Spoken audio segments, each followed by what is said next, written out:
Welcome to Buckle Up Podcast Universe with Brandon Rush.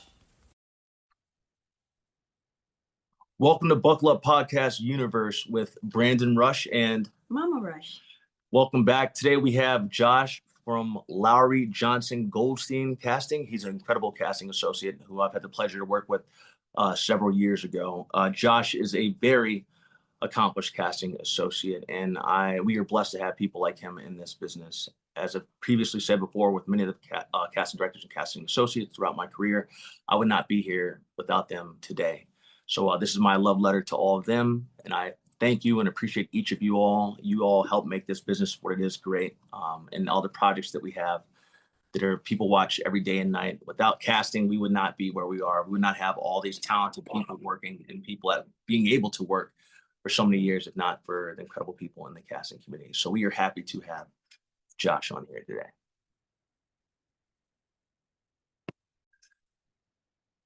Today, my drink of choice will be A&W root beer. I absolutely love it, so I'm going to be drinking A&W root beer as our drink of choice today. Thank you, A&W root beer, because I can't talk today. That's great.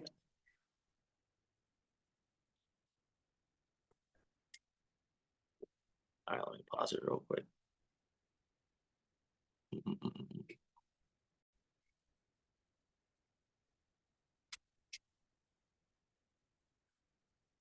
Josh. Let's see here. Let's see, it is. Hi, guys. Hey, Josh, how are you doing? Good. How are you? Doing good. Josh, thank you so much for coming on today to the Buckle Up Podcast Universe with Brandon Rush and Mama Rush. Hi, nice to meet you, Mama Rush. Nice meeting you as well, Josh. I was so excited when Brandon told me you were coming on. Well, I'm glad to hear it. Yeah, and I love your shirt too, Josh. It looks great. Thank you. I appreciate that, Brandon. Yeah. Well, look, Josh, today we're here to honor you, man. It's going to be a complete spotlight on you. One of the things that I thought about when I started Buckle Up Podcast is my love letter to the casting community. I would not be where I am today without people like you and people like the other women in the casting community and even crews that have helped me be where I am today. I would not be what I've been able to accomplish if not for you guys giving me the opportunity and giving me the chance. So I wanted Thank you, Josh. But I don't think that you guys get enough spotlight that you all should, because it's not just me who you guys have changed the lives of so many people, countless people. And so I wanted you to come on, Josh, for us to talk about you, for us to get your story. And yeah, we're happy to hear it, man. And congratulations, Josh. You just got the Associate CD Spotlight Award from is it 39th Artios Awards? Is that right? Artios. Yes. Thank you. Yeah, that was a great honor last year. So. Well deserved. Thanks. Absolutely. Well, Josh, tell us about yourself, man, for the audience. We have 6.3 million people right now in 17 countries and 6 continents. Mazel tov. That's fantastic. Absolutely. Mazel tov. Well, I'm currently an associate casting director with Lowry Johnson Goldstein Casting. I've been working with them for about 11 and a half years now, I would say. Okay. I got my start in the casting world actually as an intern at Sony Pictures TV in their casting department during the pilot season of 2010 while I was a senior at Northwestern University. I came out here the winter quarter of my senior year to do that internship, and I was a theater major and then was on the acting track, and I thought to myself, I wonder what it's like on the other side of the table. Yeah. And it was a very busy broadcast pilot season back when we really had those. Yeah. Gone by the wayside. It was, I think Sony was covering 14 different pilots at the time, which was pretty crazy. I mean, they had one assistant and 3 executives, and then myself, and another intern, who actually has gone on to be a casting executive at Amazon now. Okay. And yeah, it felt like I sort of was thrown into the deep end and just enjoyed every second of it. And got to really know the ins and outs of television casting right from the start and from the studio side of things, actually, before I moved into independent casting after I went back and finished my spring quarter and graduated at Northwestern. Congratulations. Came back out here 2 weeks later and, just started looking for casting assistant jobs and managed to land one with a live action Cartoon Network pilot back when Okay. Cartoon Network was doing live action or attempting to. It did not get picked up, actually. Go Okay. figure.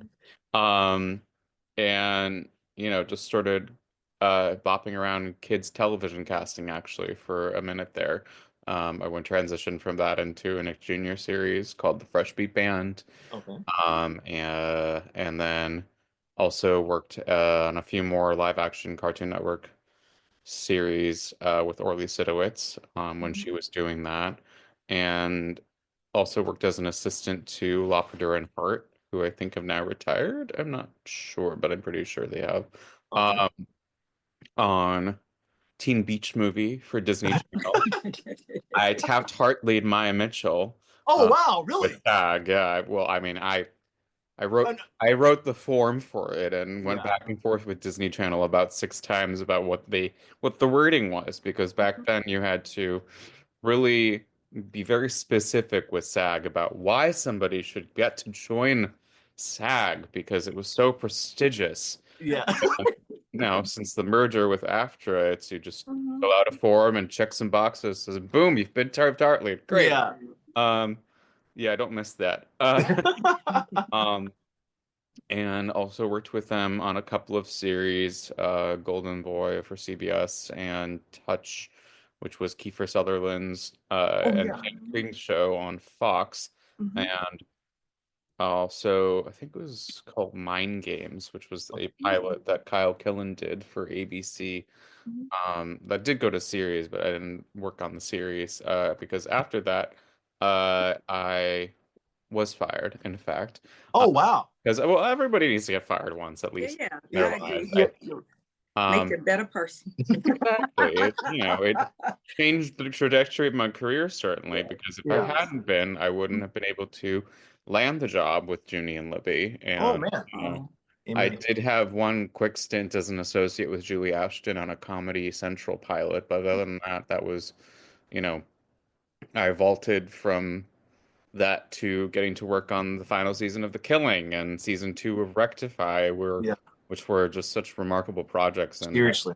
been very lucky since then to have such consistent work and such really wonderful scripts that I've gotten the pleasure of casting with them in the remaining 11 and a half years. So, yeah, it's been a long tenure. Absolutely. Josh, you have done a phenomenal job, and I'm going to dive deeper into this because I Sure. think that I appreciate you giving us the overview, but we're going to go deeper with it because All right, let's yeah, do it. you have as much time as you want, man. So there's no limit to anything. Just so you know, whenever you have to go, you just let me know. Okay.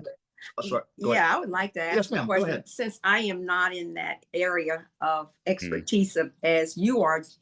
Tell me something. What do you look for when you are casting a role in an individual? What are some of the traits? Well, honestly, I sort of form a picture in my head of it's a very vague picture, don't get me wrong, Mm-hmm. of how I perceive a role in a script when I'm reading it. And Mm-hmm. what I look for with somebody, well, I mean, there's a whole process to it. It's looking Mm-hmm. at submissions, and when I'm looking at the submissions on Breakdown, and it's a faces of 100 different people per Mm-hmm. page, little tiny thumbnails and their names and the reps that Mm-hmm. they have, and then a little note sometimes if the rep decides to add one, and that's it. I can click on them and look further, but as I'm looking through these headshots, I'm trying to see for people who sort of feel exciting to me in Mm-hmm. Mhm. a way that they fit what I kind of had in mind, but Uh-huh. also that their headshot draws me in. I look for someone where I'm looking at them like, okay, I want to see what their perspective on this part is. Like, what are they going to bring with their unique energy to this role? Mm-hmm. Um, and that's the first part of the submission process, and going through those is getting that initial group of people Mm-hmm. look at a little bit closer. And after that, I look at other photos because sometimes the primary photo is not what people look like necessarily, as it turns out. Yeah. And then I look at their body of work. Does this I mean, it depends obviously on the size of a role. For a co-star, I'm less concerned about what else they've done, especially if it's like an under five or a one line or however we want to call it. That in that case, I'm more just like, oh, do I know what this person's capable of? And if I don't know what this person's capable of, do I want to find out? Yeah. And, Mhm. I'm more willing to open it up in that sense, Mhm. on those kinds of roles to get to know actors better, that I don't haven't necessarily gotten to see before. Um, on larger guest star roles, recurring series regulars in particular, that's when I'm Mhm. looking to see, what television experience does somebody have, what film Mhm. experience, what is their, what is their history of on-set work, so to speak. Mhm. And that's how I sort of narrowed down knowing somebody's gotten consistent on-set work and has sort of a stronger variety in their body Mhm. of past television work or past Mhm. film work. Oh, Absolutely. okay. Josh, with your background, your theater background from Northwestern, which that's a big time acting school. If I'm right about that, yes, they're one of the Yep. like the best in the country, if not the best in the country. Well, I don't know Uh, if he does, but it's pretty good. Yeah. It was pretty good. absolutely. I liked it.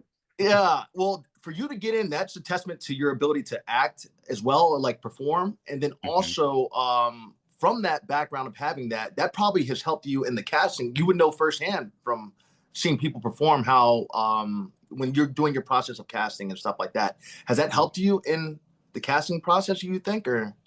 I would say so. I know better certainly than some other casting folks what preparation actors put into their scene work and what they're trying to do with a role. And I Mhm. can see things that they're doing and adjust a little bit based off of that. Also, when I'm reading with somebody, it helps a lot because I Yeah. can sort of keep up with them in the scene that way. Mhm. And, I can say, you know, I see what beat you're going for, your objective here, and I want to switch this up. And there's different notes that I can give that are based off of my theater experience. Absolutely. Well, yeah, thank you for saying that, Josh. Because I have obviously actor friends and people in the business, and I say one of the things I just love the casting community. I really do. I could talk all day about how wonderful you all are. But you guys are also, I want to say, almost psychologists in a way because you guys are able to read people. Because when Mhm. you're giving you can. One of the things I've always heard when I've done like been around casting direction, heard them talk, is them say that you can tell when someone's acting and not being authentic, I guess. And Right. so if you wouldn't mind, kind of, I tell my mom this all the time. I'm like, Mom, I'm able to read people very well because it's like a casting director and acting thing. You're able to tell. That's Yeah. great. No, I mean it's interesting because, especially when I'm reading opposite somebody, there is sort of an element of how surface level their Mhm. approach can be. Mhm. Mm. Are they just, do they feel like they understand the role on a more, on a deeper level? Mhm. Do they understand what they're bringing to the role? Mhm. Mhm. And you can tell if it's somebody's just saying the lines and just like putting something on it, but it just feels very performative. Yeah, Mhm. They're performing the role as opposed to, really understanding it and feeling it in their body when they are acting. Mhm. absolutely. It's the capital A acting. Yeah, absolutely. Go ahead, Mom. Have you ever been, I know you stated you look at pictures and you try Hmm. to pick people for certain roles. Have you ever been just pleasantly surprised Mm. by maybe you said, you know what, I thought this person would come out this way, and this person actually presented herself or himself this way. So Hmm. tell me about one of those occasions when you've been pleasantly surprised. Hmm. Oof. I'm trying to think when I've been pleasantly surprised. After casting for as long as I have, it's hard to get surprised anymore. Um, I'm just gonna say it. I've been doing this for 15 years now, and Which is it's an accomplishment in itself. Congratulations on that. thank That's no you. small task. Yeah, I mean it's been a real journey here. Um, Yeah. I'm trying to think of the last time I was really surprised. I guess I was working on a Disney Plus pilot recently, the Holes adaptation, which we're waiting to hear if it gets Oh, picked up in amazing. the series. Mhm. And there were a couple of actors during that process, one in particular who had the opportunity to read for different roles in this part of Mhm. their callback process. Nice. Mhm. And I was surprised to see that they were able to pivot what their base energy kind of felt like a little bit Mhm. um, between those because each of those characters was so distinct on what they brought to that ensemble. Mhm. Absolutely. It was something that the producers and director really responded to that actor's like energy and their aesthetic and what they brought to the room and could potentially bring to the ensemble. Mhm. And seeing them go from one to another did surprise me a little bit because I had so thoroughly felt that they were going to be in a certain realm of this role's contenders as opposed to that role's contenders. And Hmm. Uh-huh. it was I don't know that they 100% got there necessarily, but that's a different matter entirely. Mhm. But Absolutely. yeah. So Oh, great. Yeah, that was a great question. If you have one, Mama, not. Yeah, I do Yeah, have. go ahead. Yeah, that's fine. I'm going to ask questions. Yeah. That's no, what I do. by all means. How do you weed out people based on the self tape? I see Ooh. Brandon doing a lot of self tapes all the time, and self tapes versus live. Ooh. Yeah. How do you pick or decide? Well, so for the live process, we have to offer that now, no matter what. That's part of Okay. the SAG Mhm. agreement. Ooh. Um, so we have to have an option of, not it doesn't have to be in person, but has to be live, whether via Zoom or EcoCast Live, Mhm. something over the internet, or can be in person. Mhm. Um, and we do on a first come, first served basis. Oh, okay. If somebody's agent reaches out and says, "Hey, they want to read live," and we only have so many slots, because Mhm. back in the day when we were doing everything in person, Oh, we yeah. only had so many slots. Yeah. Mhm. Like we could maybe see 12 actors per part, and that was that. It was Yeah. Mhm. a much narrower range that we were able to work with Mhm. Absolutely. of opportunities. And, so in that same sense, when we have a Zoom session or an in-person session, we only Mhm. have so many slots. So we fill it up based off of how quickly someone's agent or manager says, "Hey, they want a slot. They want a slot." And, then we get a wait list going. Or Mhm. sometimes people don't want to, which is also fun, like not fun, but fine. That's what the word I was looking for. Mhm. They don't, it's all up to an actor's personal experience and what Mhm. they feel brings out their best work, Absolutely. Oh, okay. So, because with self tapes, you can do it as many times as you want. Not Yeah. that I advise you doing it a million times, because then it gets into that performative space. Yeah. Mhm. Absolutely. Um, I always tell people do it once and then take a beat with it. Think about what a casting director might say to you, Yeah. and Mhm. then do it again. And that's really all about you have to do. I don't think that, people always are like, "Oh, how many takes can I send?" I'm like, why would you need more than one? Except Yeah. if it's an under five, like a one-liner, then sure, like there's so many different ways you can go with it. You can Mhm. say Yeah. many different versions of a line that you want. Oh, Um, but so I think that in terms of when I'm watching these auditions and when I'm narrowing down the self tapes and the live auditions after the fact, and who we're really interested in selecting to send to the producers, it's that matter of like, okay, do I really feel that they brought themselves to the part? mhm. Yeah. If they did, was it exciting? Did Mhm. did it hold my interest? Were their choices captivating to me in Mhm. Mhm. a natural way? Because people are always like, "Oh, make strong choices in the first 10 seconds." Well, what does the strong choice mean? Yeah. Are you just like throwing a knife at the wall out of nowhere? That I don't know that that's the right thing to do. Yeah. Unless it says to do that in the scene, but so everybody gets hung up on this idea of, like you have to get that first impression right. I'm like, well, yes, you do have to get the first impression right, Yeah. but it has to make sense. It has to Hmm. feel natural in your body and as an actor in terms of your choices. It can't just Mhm. be you know, throwing something at the wall, so to speak. Yeah.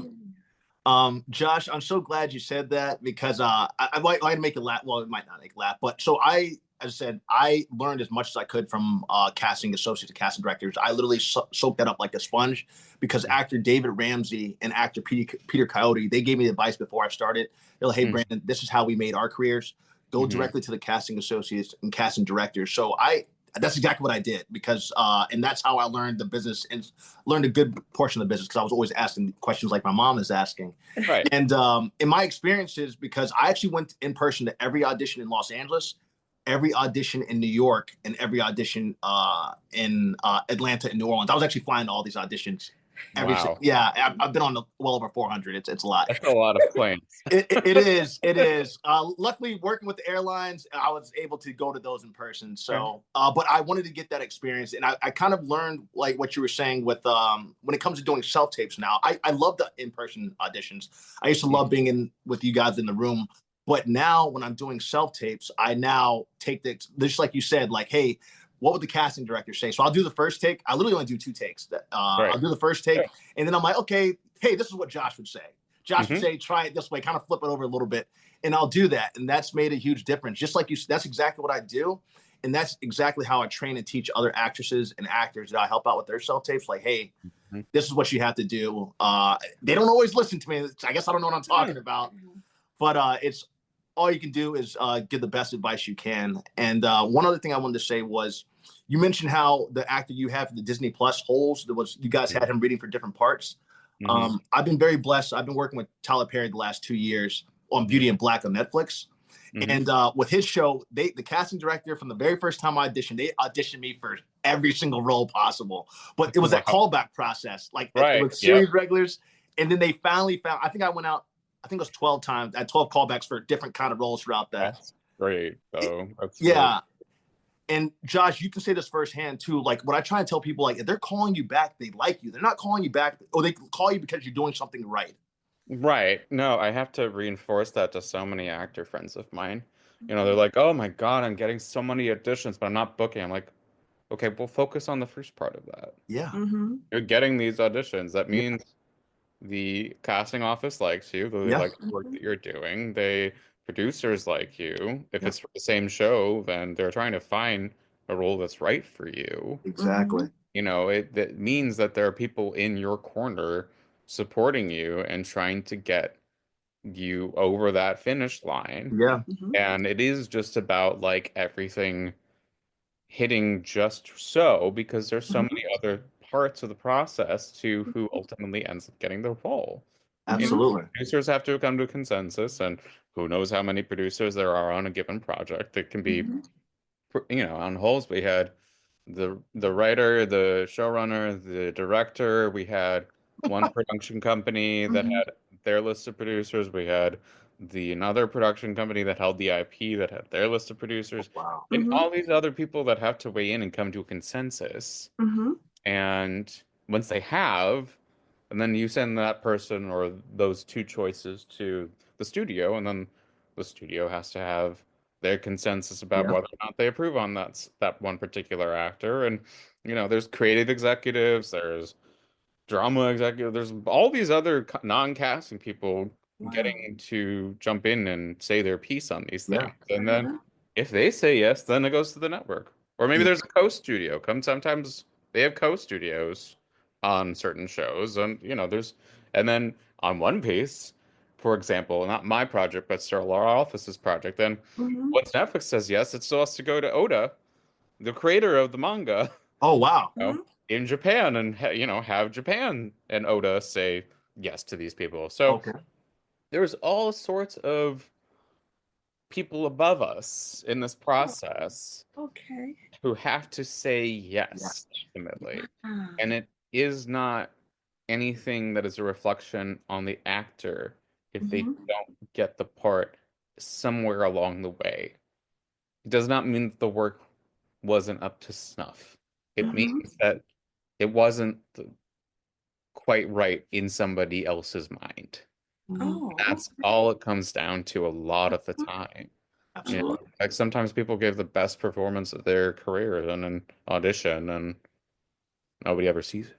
Mhm. Yeah. So, little Yeah. hard to take, I know, but that's how it can be. But you're telling the truth, Josh. By God's good grace, as I said, I listened to David Ramsey and I listened to Peter Coyote, and they told me to go to you all to learn everything. And I found that information out in 2013. And that's what I try to tell. Everything you just said was such gold for every actress and actor out there. The fact that you guys give the best. You give over your choice to the ones that you think are right. And then there's all these people above. I have said this countless times. There's all these people above, and I appreciate you so much for mentioning all those different levels that you have to go for someone to get cast. So don't give up, because it's not, it's, you're doing a great job. Just keep doing what you're doing.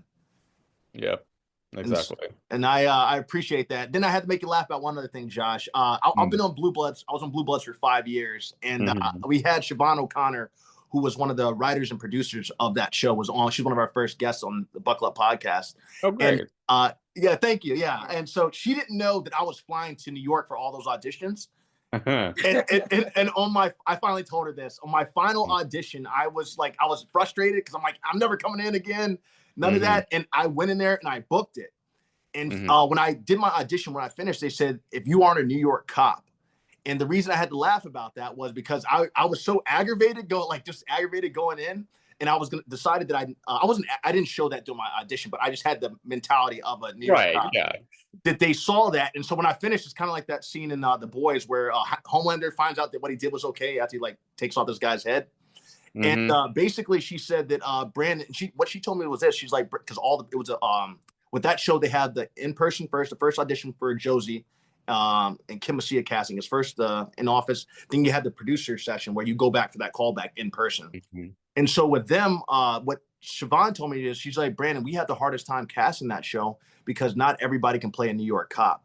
And so that also showed me that, yes, they were calling me back. I was doing something right, but also they were trying. It's hard to book a New York cop. She said that is the hardest thing for them to cast.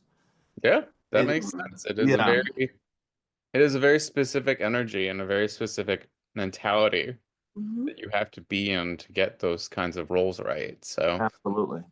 It really varies on the show. It varies on the tone of the show. It varies on the tone of the character even. So absolutely. Hey, Josh, I was listening to this podcast with some actors, very A-list, I guess they're A-listed. Yes, ma'am. And they were talking about sometimes they will receive the script and they don't think it reads right. I don't know what that means. And then they would change up the way they think it should read. What are your thoughts on that when you're casting of seeing, and this is an A-list actor saying these things? Well, the A-list actors get to do that. People want them desperately enough as part of their projects. Yeah. Yes. So the writers will put up with that, even if they may be seething a little bit silently. Yeah. Because they need to lock in that person to get their, to get done. the job done, so to speak, to get the money, the marketing, the whatever, because they want to get somebody of that profile. For a regular Joe Schmo walking into the room or self-taping or whatever, they don't have the same opportunity to change up the lines, even if they're better writer, because that will put off the writers, because then they say, okay, well, that actor is not honoring my words a lot of the time. And why do they think that my script isn't up to the snuff? Why are they? Why, I think there are certain levels.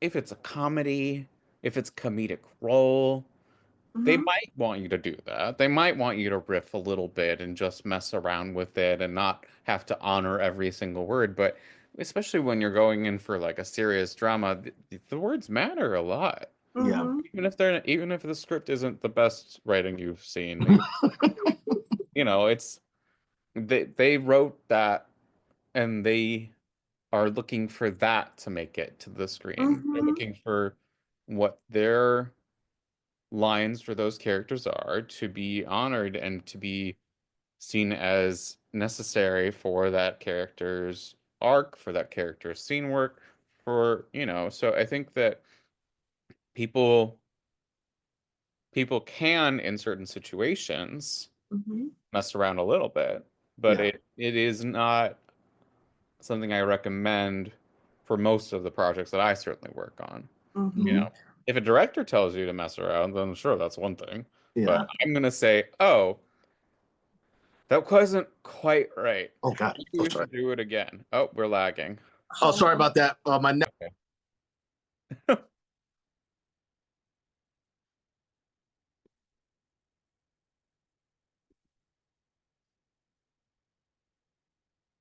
Oh, sorry, Josh. We're back. Sorry, My All good. grandson, my grandson, grand- my nephew called in. my grandson was calling Ah, me, Josh. Sorry about that. Yeah. no He worries, come that home, happened. he wants to check in. Sorry about that. Sorry. Yeah, Josh. No problem. You're back. We're good, Josh. Sorry about that. All good. It was on Okay. Do Not Disturb, but I don't Okay. know. Happens. Yeah. Back on Josh, you were saying that where you last left off, you're saying about changing the words when I think that given the right situation and the director telling you to do it, sure, that's one thing. Mhm. And the director and the writer can fight about it later if that's something that they need to do. But, you know, I would always enter with the mentality of, okay, I'm going to honor the words. And if they tell me I should mess around with them or riff a little bit or improv, then great. If Okay. not, then I'm doing what's on the page, and that's what's honoring the character. Oh, I understand. Josh, you were just giving gems everywhere, which I'm so glad that people get to hear this. Like, what you should be getting paid for this if you're not, because you can give a crash course in this. And you should write a book too, Josh, if you haven't Oh already. God, I don't know that I have interest in writing a book, but I Okay, well then appreciate I the won't. compliment. I won't. I just let you know you would be good at it. Josh, one thing I want to talk about was because Yellow Jacket specifically is a huge global phenomenon hit that Mhm. people love. Forgive me if I don't know if it's from a book originally, but if it's not, So it was inspired, the creators were inspired by the story of the Chilean soccer team that Mhm. crashed in the ooh, an Andes Alps. Yeah. back in like the 70s, I think it Mm-hmm. was. Mhm. So I think they've talked about that to some extent. And I think, they did switch around the timeline, obviously. I do think the original idea way back when was to set it in the same like 70s and then the future timeline would be the 90s, but then Okay. Mhm. for obvious reasons they switched it up to be the 90s and present day, which I think works magnificently. Absolutely. But I'm biased. So yeah, it is based on that, but it is also inspired by Lord of the Flies, inspired by all sorts of things, to be clear.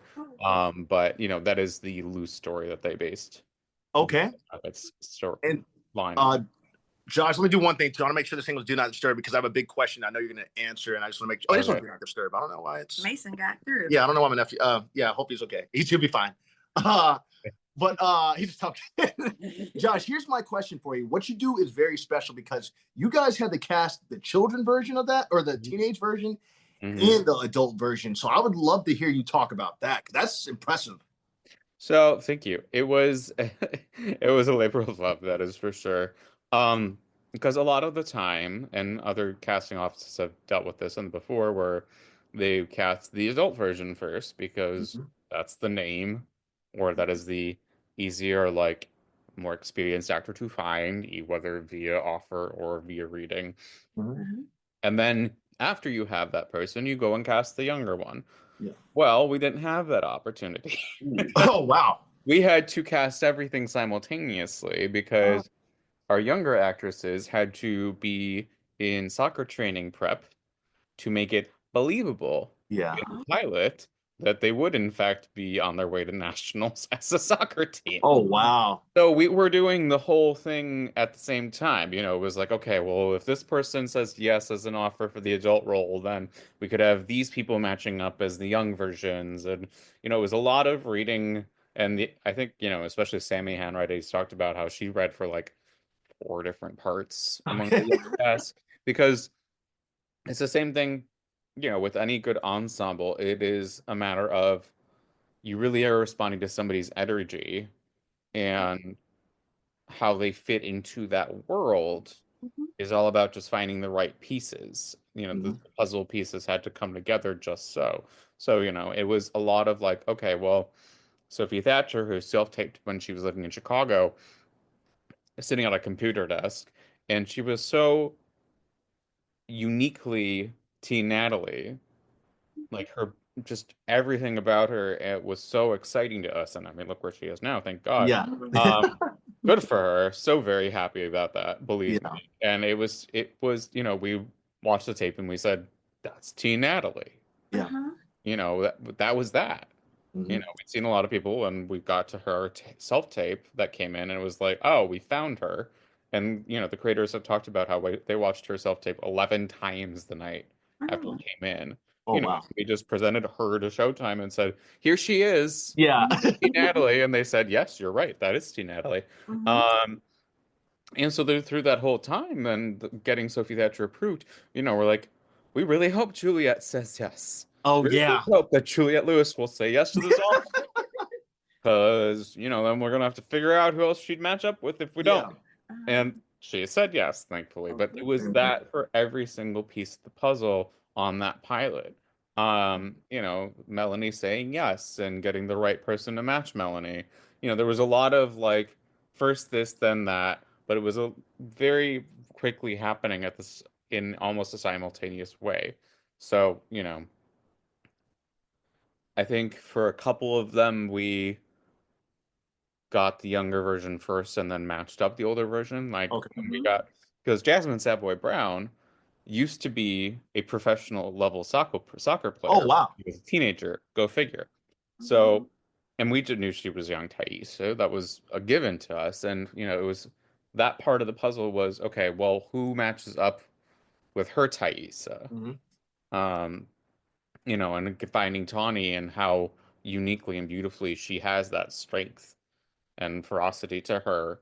That was so exciting to get that pairing to get to meld together. And, Melanie saying yes, and then, okay, so who matches Melanie? And then, each and every single one of them. And Christina and, Sammy getting young Misty just so because that character is so special. It In is. the best way. She is so unique. And just her perspective on on the world has to be captured just right. And like seeing how Sammy brought it to life, it made such difference. Absolutely. That, we were going down this road with Christina. And, so each of those roles had this whole process to get through to get to that point. And that was how we ended up reading all these really fantastic actresses who ended up elsewhere in the young cast, like Courtney Eaton and Liv Hewson and Jane Widdop and like all of these wonderful people, that made it to our ensemble ultimately because it was about finding that right place for them. Absolutely. With the other roles, obviously, Courtney was already established and Liv was already established. So that was a matter of, okay, well, who is going to be an adult Van to Liv? And Lauren Ambrose was kind of that was an absolute no-brainer. And finding Simone to match up with Courtney, and finding Hillary, seriously, these match are up tough, with man. Jenna, like that one was a tour through a lot of actresses. I bet. And really getting to have Hillary is, I mean, she did such a fucking incredible job, pardon my French. Yeah, you're good. But she really, she brings so much to it that was so exciting to see come together on screen. Absolutely, man. Yeah, this is phenomenal. Like I just, you alone just saying that process. I was just watching it. I'm like, how did you guys do that? Because you got to look through. I mean, people around the world to try and find the right ones to match up, and you guys have done a phenomenal job at it. Thank you. That was a real labor of love. Like I said, it was a lot of work, but we did it. So that's what made it so magical and that's what makes the show so magical. Yeah. Or it's a large piece of the puzzle in any case, is like the strength of both ensembles, the young and the old. So absolutely. Josh, in this process, have you ever had a situation where the actor dies off, or Ooh. that script is written where the actor dies out, Hmm. dies, not off, but dies? Hmm. And then you decide, wait a minute, because fans have come in and said, hey, wait a minute, we want to see that person back. What in the heck have you done? And you bring that actor back as a twin or something. Have you ever had to do that? Um, A distant cousin or something? Yeah. In I casting, trying to make sure you cast correctly. hear the desire and the question, but that is ultimately not up to us. Oh, That is a writer driven choice. You know, oh, it okay. is the all up to the producers and the writer and the studios Mm-hmm, and the networks about how do they, you know, do they respond to that fan wish for seeing more of somebody somehow mm-hmm, after their character has met their end.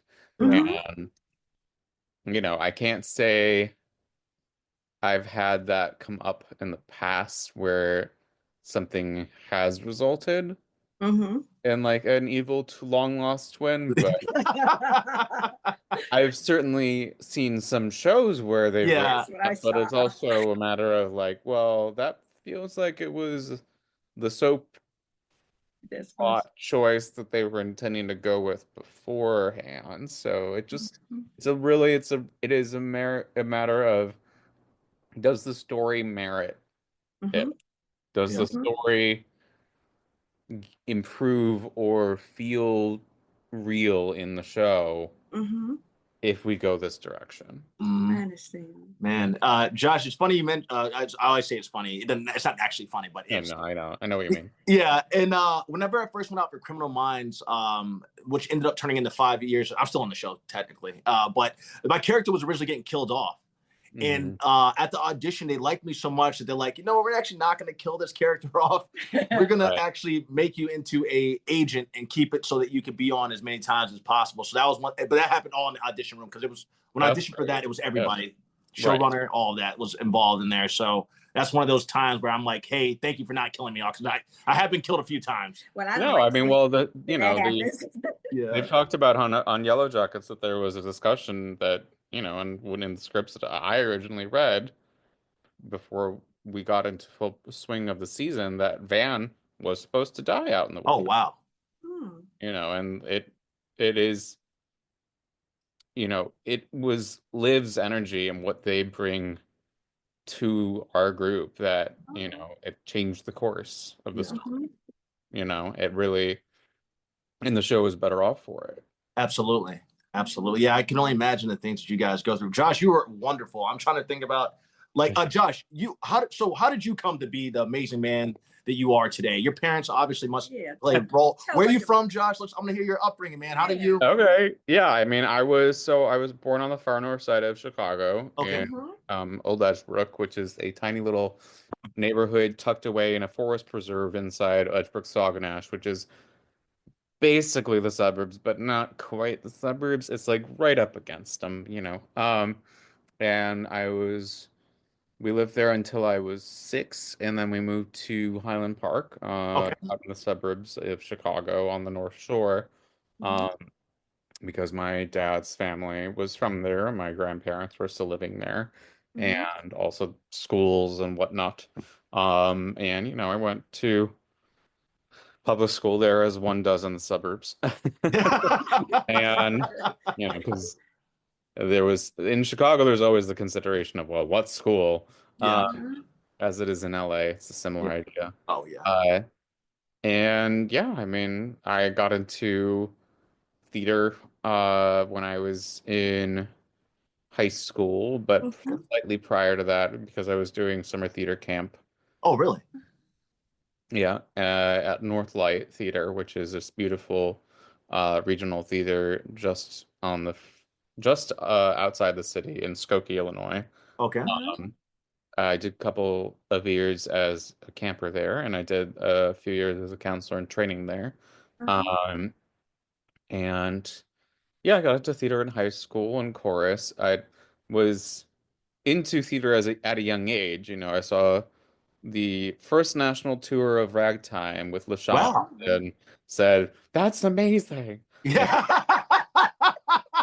Yeah, as a small child. And Yeah. that inspired it. My parents like to say I was more likely also inspired by the fact that we went to Joseph and the Amazing Technicolor Dreamcoat Okay. 4 Yeah. times when I 4? was little. 4. Okay. Yeah. So it was around. It was that was when I was little, but it was still like I wanted to see it as many Absolutely. times as we could. So, and then after Ragtime, my parents became Goodman Theater subscribers, and we would go to see shows at Steppenwolf, and Oh, wow. we're very into seeing Looking Glass, all of the shows in the Chicago theater scene, which is just Huge. there's such a love for the craft there. Absolutely. It's hard to I always tell actors like, I'm glad that you're doing something at a theater in Los Angeles. Yeah. It's not it is really hard. It was really hard for me to compare things to Chicago Chicago theater. theater. Yeah, It the just is best. very hard. Yeah. Sometimes there are things that just really leap onto the stage so beautifully here, and that makes me appreciate them even more Mm-hmm. because I know how much work it took to get them that way. Absolutely.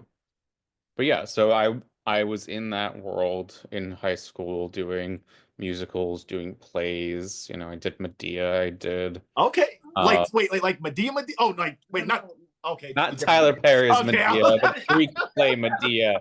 Sorry, Brandon. I had a moment there. No. Yeah, I'm sorry, Josh. That's me. No, you've been in a certain world for a minute now, haven't Yeah. you? But I did. I was in the ensemble of Beauty and the Beast. I was in the ensemble of what was the junior year one?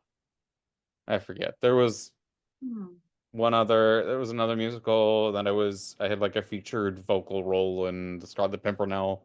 Okay. So I was doing all that. Yeah. And then I started applying to colleges a little bit.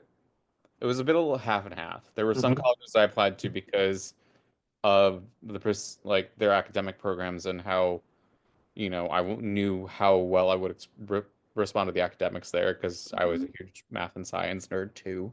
Okay. Wow. All sorts of APs. Okay. I mean, Northwestern's no small school. Right. Yeah. So, well, that's the thing with Northwestern was it's not a conservatory program in the theater department. The theater department is a BA program. It's a Bachelor of Arts. It's not a BFA.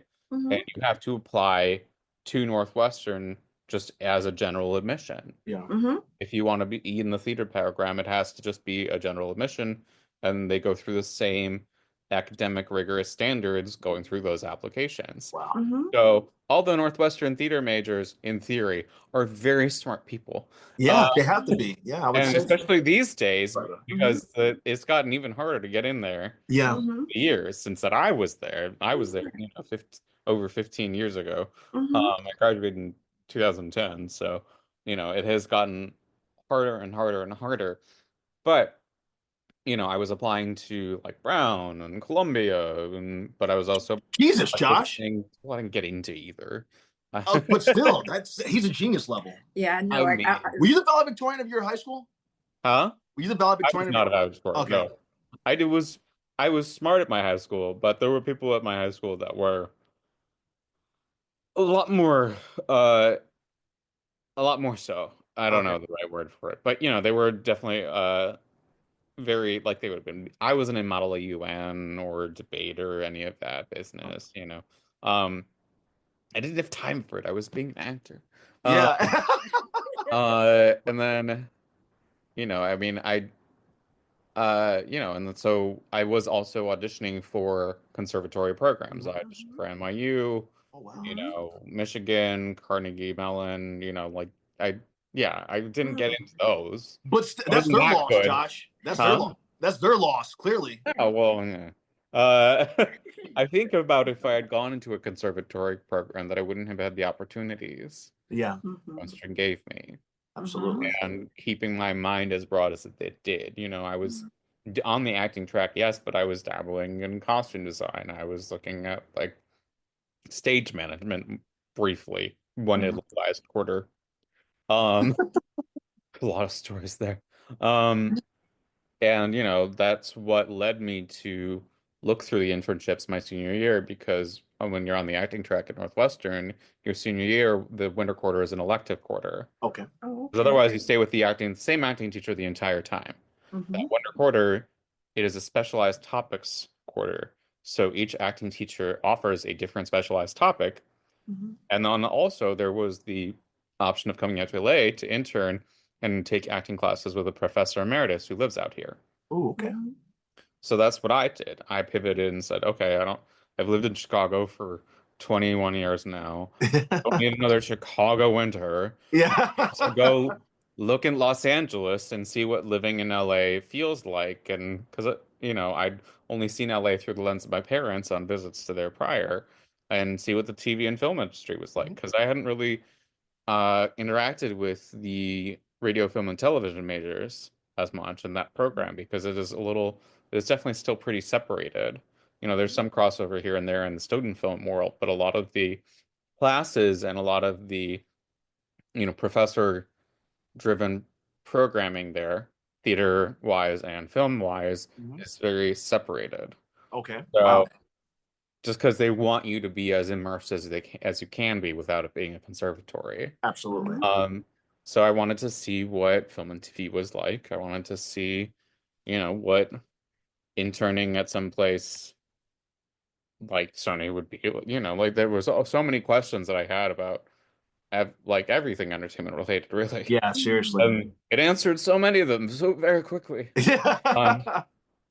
so, and that's, what it's funny because for a long time, I don't have them anymore, but for a long time after I moved out here and as I was working out here as a graduated college student, I would have these dreams where my graduation never actually happened. Really? where I would still, where I would have just never left LA after the internship and just kept working, and I forgot to go back and graduate Yeah.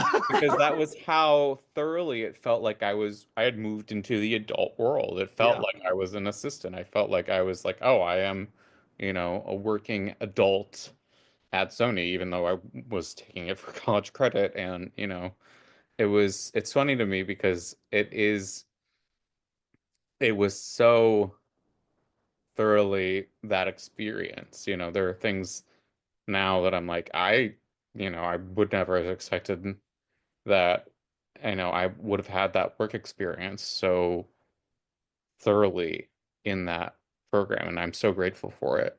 Mhm. Um, but yeah, my graduation definitely happened. It was a whole Okay.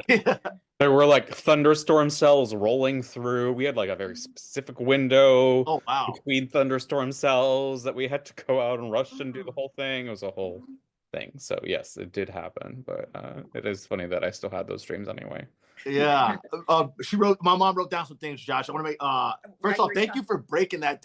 Josh, you're a wealth of knowledge. I knew you were going to be, in the minute I was like, hey, if I get Josh on here, I knew you were going to be, I knew it. And He was so excited yeah. about you coming No, on. He said, "Oh, thank you Mom, for having I me. appreciate." Oh, thank you for coming on. Go ahead, I Mom. want to ask another question. Your parents, they Mhm. sound just extraordinary. They To are. encourage you, and a lot of parents, we always encourage Brandon, whatever Brandon and his brother decided Mhm. they wanted to do in life. We were already always there to support him. Mhm. Your parents sound so amazing to me, They are. that they let you go to camp and all these other things. Do you have any other siblings? I have one older half brother from my Oh, dad's first marriage. We're about 2 years apart. Uh-huh. Just over actually. He and I led very different lives in high school. Mm-hmm. He grew up mostly with his mother. He would come and stay with us when we were younger, and Mm-hmm. they, sort of petered out a little bit over time. But especially in high school, he was very broy. He was in trying to play basketball, and Mm-hmm. it was very different lives. We had yeah. a lot of disagreements then, I could tell you that much. And he went to undergrad business school Oh, wow. at Marquette in Wisconsin and is a capital markets officer, I think is his job title.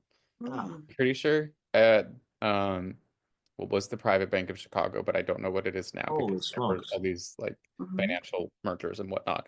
Mhm. But yes, he is extremely smart also, and chose to apply it in that way. Mhm. Mhm. But otherwise, no, I'm an only child for my Oh. mother or for growing up for my mother in that sense. But I think that yes, I think I certainly had a lot of privilege and they were always very supportive of me. I think it was very important to them that I get as many experiences Amen. That is so. as I could. Mhm. My mom was a uh, city planner Oh, wow. Oh, in okay. Chicago Uh-huh. for a long time before she got MS when I was 2. Mm. And so she had to go on disability and, Oh, hasn't man. been able Mhm. to work since then, Mhm. Mhm. unfortunately. And my dad Mhm. was a business lawyer. Oh. So, he went to Northwestern for law school, actually. Wow. Mhm. But, so they're both very, very smart people and are, have a very world, what's the right word? Very like You. big, broad worldview and Mhm. Mhm. are wealths of knowledge and things that I don't even know about. So This is great. That's This is beautiful to great. I'm hear. so glad you shared about your parents, Thank you, and Josh. I always think if children have the opportunity, and the young viewers that we have, uh, how a person goes through life Yeah. Mhm. and the exposure they have and the difference it does make. Mhm. And Yeah. that's why we always wanted to make sure we took our kids different places, let them do anything and see. They went to Catholic school. My desk was always right next to the teacher, God. Always getting in trouble. I was That makes entertaining the sense. I can class see instead of that. doing the work. Yeah, but Right, of course. you have to believe children like Brandon is, because Mhm. in fact, his teacher, we call her his number one fan now, Yeah. because his teacher always gave him so much trouble in school, and Mhm. now she wants to see everything Brandon does. In She's my fact, she biggest came supporter. on the Yeah, she's podcast. been on. It's phenomenal. She's hilarious. That's great. And That's really well, wonderful. Brandon taped her one day in class. He Hmm. took the tape just to make sure that we understood what was going on as a little kid. Because sometimes people don't want to believe children. I know out there, viewers. Sometimes you don't Hmm. believe your children when they're trying to tell you the truth about something. And he was telling her, and she became just his She's number been my one biggest fan, support. Yeah. biggest supporter So, now. With that said, I had teacher down. What teacher impacted your life Yeah. along your journey? I mean, there've been so many. Mm-hmm. My theater teacher in high school, certainly, he was always so excited about everything. He was a very passionate man and had Mm-hmm. so much joy in cultivating us and like, letting us explore in our acting classes there and student theater productions that we did with him. Um, our tech theater teacher in high school actually was a very grounded, very realistic man. And he rests in peace. But he was the perfect sort of balance Mm-hmm. to our acting teacher, and they had such a great dynamic. Mm-hmm. So they both, Mr. Schallenberger and Mr. Conway, were both such, you know, vital driving forces to make sure Mm-hmm. that we got as close to, feeling like we were putting on something professional as much as they could. Mm-hmm. And our chorus teacher, Mrs. Owens, I mean, she was so I'm trying to think.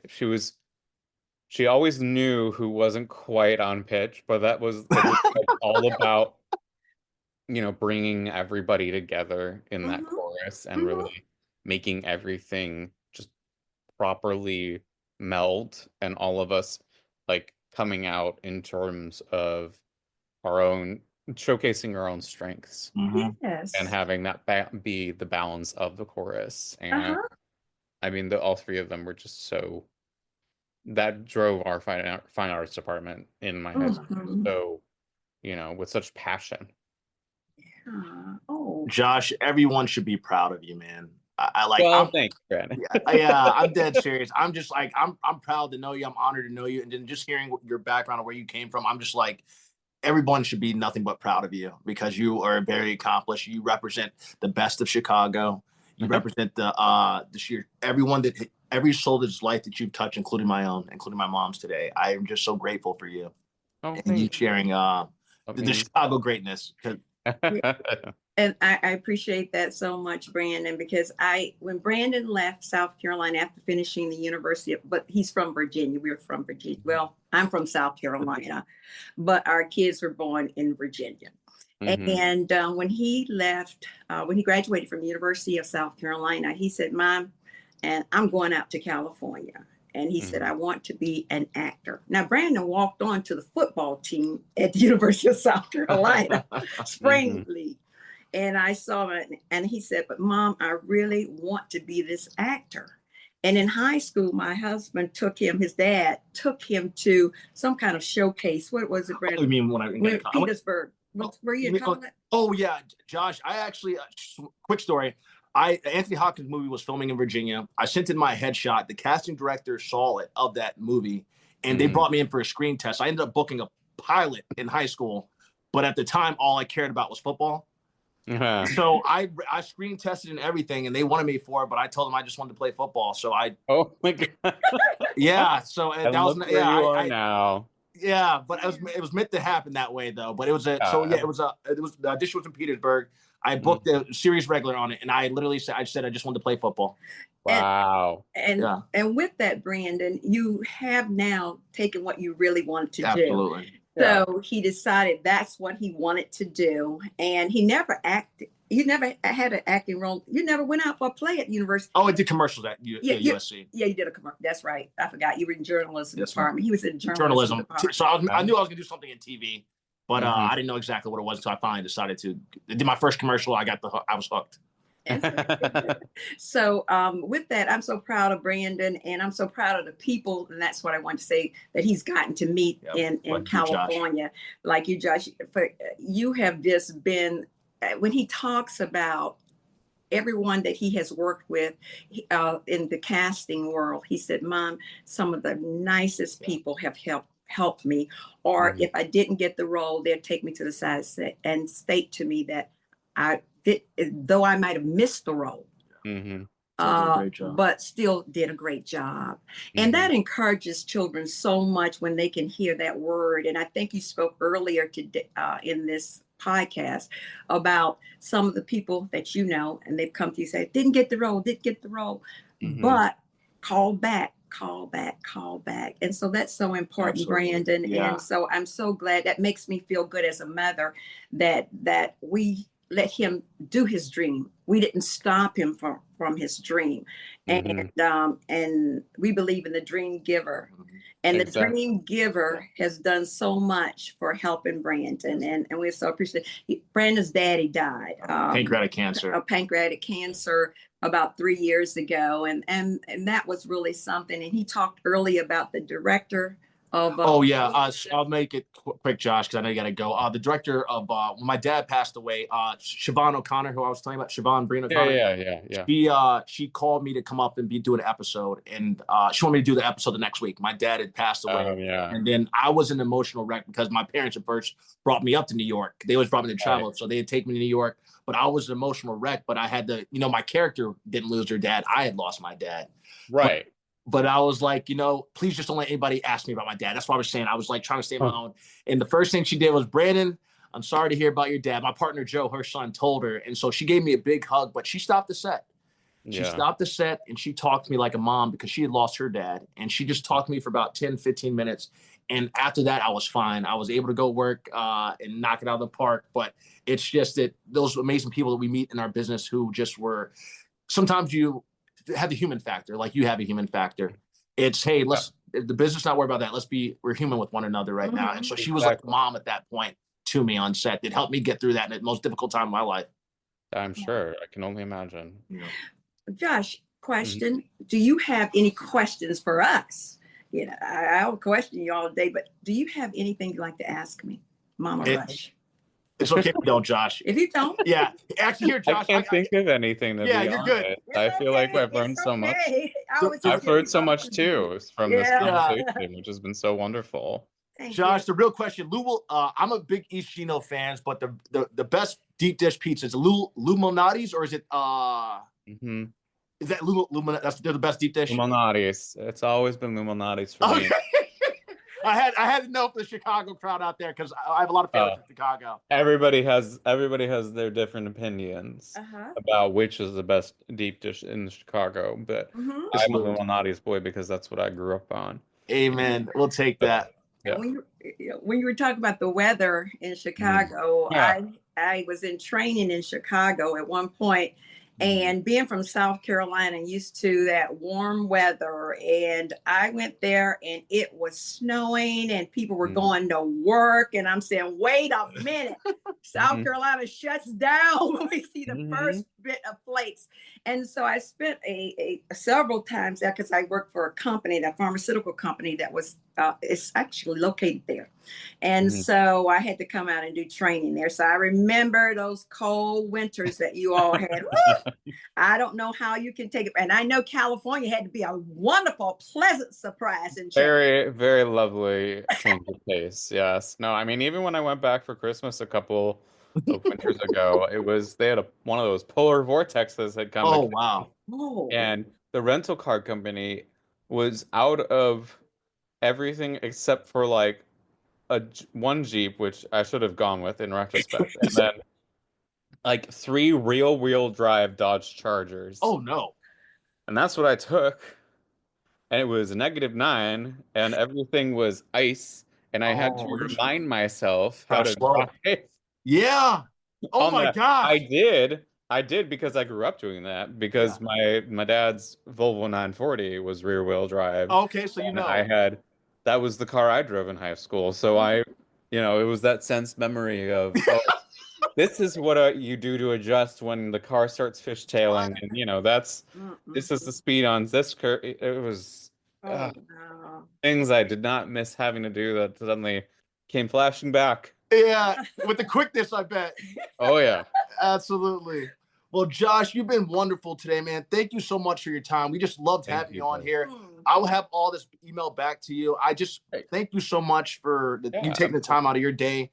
Thank you for all that you've done for the business, for what you've done for me in my life, what you've done for so many actresses and actors out there, and just families. Yeah, and I wish that God continues to give you much success because you've been a delight today for me to get a chance to know you. So I'm asking God to continue to bless your career, make it just every series, every episode that you touch. I know about series episode, every pilot that you look at, and it comes to be a series and several episodes and get people tuned in. Stay working. And so I'm just so glad that all of the viewers out there have gotten a chance to just know you, Josh, today. Just know who you are, because I am so happy, Brandon. Thank you for bringing Josh. Yeah, Josh, thank you.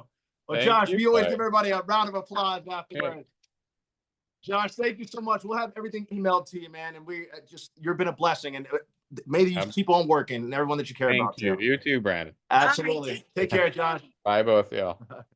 Just wonderful. Brandon, I enjoyed him. He's amazing. He is.